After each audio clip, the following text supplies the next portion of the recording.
Some stories make us smile. Some make us think. But then there are those rare stories that leave a mark, a quiet, lasting impression. This is one of those stories. Suzanne Pleshette was more than just a Hollywood actress. She had a presence that could light up the screen with just one look. Yet, there was one moment in her life that stood out, not because of fame or glamour, but because it was raw, real, and deeply human.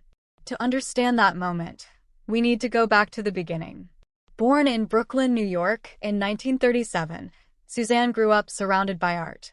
Her parents were creatives, so storytelling and performance were in her blood. She wasn't the loudest child in the room, but there was something about her, a quiet strength, a gaze that drew you in. She worked hard for her success. Nothing was handed to her. She took acting classes, auditioned relentlessly, and slowly carved out a name for herself. Her voice was unmistakable, deep, calm, and different. Her timing was perfect, her performances sharp and honest. Whether on television, in movies, or on Broadway, she left her mark. One of her most iconic roles was in Alfred Hitchcock's The Birds, a film known for its strange plot and difficult production. Suzanne brought authenticity to the role. She didn't just act scared, she made people believe the fear.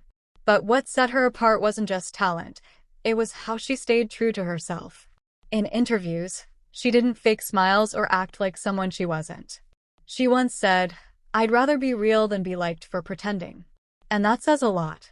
The moment that truly defined her came later in life, during an interview.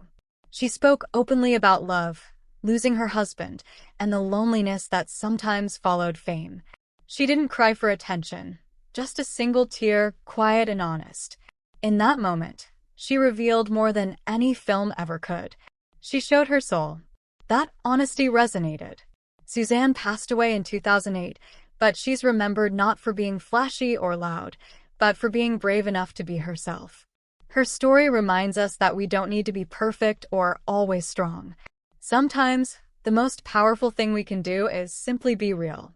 And in a noisy world, that kind of quiet truth echoes the loudest.